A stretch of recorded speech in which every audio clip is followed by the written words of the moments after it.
कहां पुरानी रंजिश में युवक को दौड़ा दौड़ा कर गोली मारी गई। जागरण में डीजे की आवाज को लेकर भाईजान को क्यों भड़क गए। कहां हाईवे बनाने की मांग को लेकर दबंगों ने टोल प्लाजा पर फायरिंग कर दी और मस्जिद में भाईजान किस बात को लेकर एक दूसरे पर ही लात घूंसे बरसाने लगे।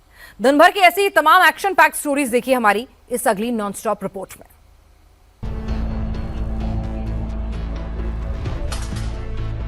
गली में दौड़ा दौड़ा कर युवक पर दनादन फायरिंग हो रही है।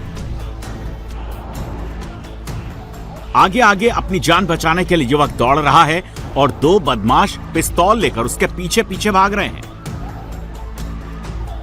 इन दोनों के पीछे एक तीसरा बदमाश आ रहा है। उसने भी अपने हाथ में धारदार हथियार ले रखा है। अब जरा ये तस्वीरें देखिए। कुछ दूरी तक भागने के बाद युवक गोली लगने से गली में जमीन पर गिर जाता है, जिसके बाद बदमाश उस पर ताबड़तोड़ फायरिंग करने लगते हैं। जैसे ही युवक उठकर भागने की कोशिश करता है, तीनों बदमाश उसे दबोच लेते हैं। इस दौरान गोलीबारी की आवाज सुनकर पास के घर से एक महिला बाहर आती है, लेकिन ब्लैक कलर की शर्ट पहना यह बदमाश उसे पिस्तौल दिखाकर भगाने की कोशिश करता है, लेकिन महिला घर के अंदर नहीं जाती और वहीं युवक से बचाने के लिए चिल्लाती रहती है। बदमाश उसके सामने ही युवक को गोलियों से छलनी करने के बाद मौके से फरार हो जाते हैं।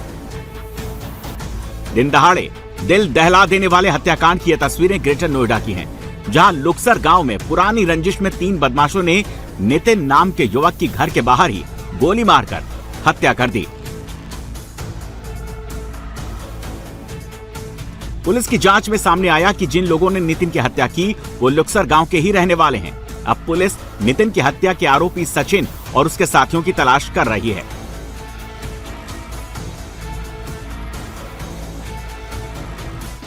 आज दिनांक 24 फरवरी 2026 को थाना इकोटेक प्रथम के ग्राम लुक्सर में गांव के एक व्यक्ति नितिन पुत्र खिरे के ऊपर पुरानी रंजिश को लेकर गांव के ही कुछ लोगों ने गोली चलाई है, जिससे वो गंभीर रूप से घायल हुआ है। उसे तत्काल उपचार हेतु अस्पताल में भर्ती कराया गया है, जहां उसका इलाज चल रहा है। यहां मौके पे फोरेंसिक टीम को बुला लिया गया है। पुलिस बल मौके पे मौजूद है। अग्रिम विधिक कार्रवाई की जा रही है। नोएडा में सरेआम युवक की मौत की नींद सुला दिया गया, तो वहीं बुलंदशहर में भाईजान सिर्फ इसलिए भड़क गए क्योंकि जागरण के दौरान डीजे बज रहा था। आज कुछ मुसलमान हमारे प्रोग्राम में, हमारा आज माता रानी का जागरण और कुआ पूजन था। इसी दौरान क्या कहते हैं, मुसलमानों ने बहुतों ने एकदम हमारे ऊपर चढ़ाई कर दी। ये देखिए, भाईजान की टोली महिलाओं से मारपीट कर रही है। जागरण में डीजे पर बज रहे भजन पर भाईजान ऐसा भड़क गए कि सीधे अपनी टोली को लेकर मारपीट पर उतर आए। जो हमने डीजे बजवा रखा था माता रानी के जागरण में, और क्या नाम है, सारे लठ ले लेके आए और हमारी माँ बहनों को खींच रहे थे और हाथापाई करी, और हमारी चाची की आंख पे भूसा भी लग रहा है। भाईजान के हमले में कई महिलाओं के साथ ही कई नाबालिग भी घायल हुए हैं। बुलंदशहर के कोतवाली देहात के गिनोरा शेख गांव में कुआं पूजन और जागरण में डीजे बजाने को लेकर जमकर टकराव हुआ। धक्का मुक्की, हाथापाई शुरू हो गई। लड़ाई देखते देखते खूनी संघर्ष में तब्दील हो गई।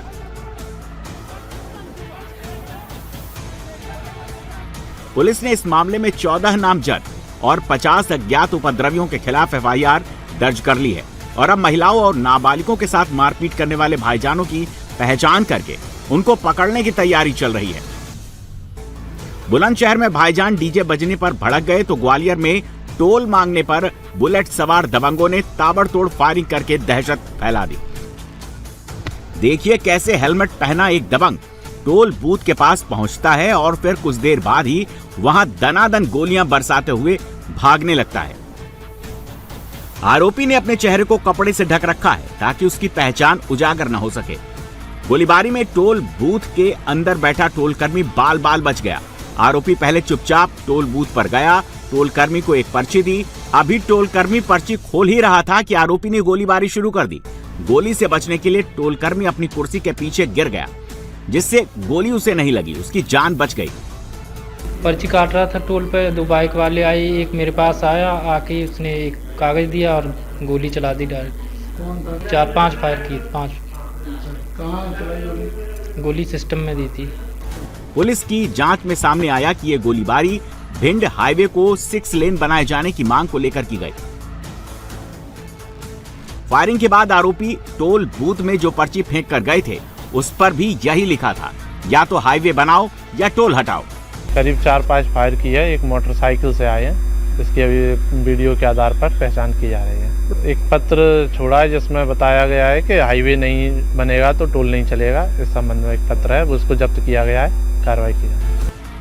पुलिस ने टोल प्लाजा सुपरवाइजर की शिकायत पर आरोपियों के खिलाफ केस दर्ज कर लिया है और अब उसकी पहचान के लिए बारीकी से पड़ताल शुरू कर दी गई है। अब जरा ये तस्वीर देखिए, मस्जिद में भाईजानों की भीड़ एक दूसरे से भिड़ गई।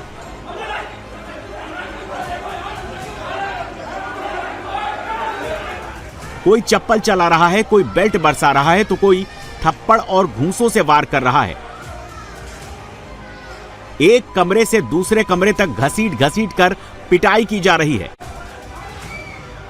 मस्जिद में इबादत के लिए पहुंचे भाईजानों के बीच जमकर मारपीट हो रही है। मस्जिद में मचे घमासान की ये तस्वीरें मेरठ की हैं, जहां दो पक्षों के बीच शुरू हुआ मामूली विवाद देखते देखते मारपीट में तब्दील हो गया।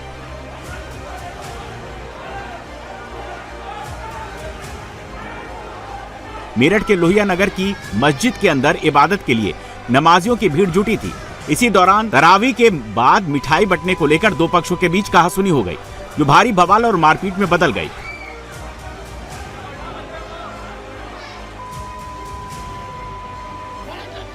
मेरठ में मस्जिद में मारपीट हो रही है और हाथरस में खेत में खूनी संघर्ष छिड़ा हुआ है। लोगों की भीड़ खेत में दौड़ा दौड़ा कर कुछ युवकों को पीट रही है। हाथरस के नगला छोंक गांव में ई रिक्शा पलटने के बाद दोनों पक्षों के बीच ये लड़ाई शुरू हो गई, जिसके बाद दोनों ओर से लाठी डंडे चलने लगे। लोग खेत में पटक पटक कर एक दूसरे को पीटने लगते। इस खूनी संघर्ष में दोनों पक्षों के करीब आधा दर्जन लोग घायल हो गए। हाथरस के साथ ही झारखंड की राजधानी रांची में भी दो पक्षों के बीच खूब बवाल हुआ। सड़क पर दोनों ओर से जमकर धक्का मुक्की और मारपीट की गई। मतदान केंद्र पर वोटरों को बरगलाने को लेकर शुरू हुआ विवाद इतना बढ़ गया कि दोनों पक्षों में लात घूंसे चलने लगे और मौके पर अफरा तफरी मच गई। मारपीट की घटना से इलाके में तनाव का माहौल बना हुआ है। सूचना मिलते ही पुलिस की टीम मौके पर पहुंची, जिसके बाद हंगामा और मारपीट कर रहे लोगों को शांत कराया गया।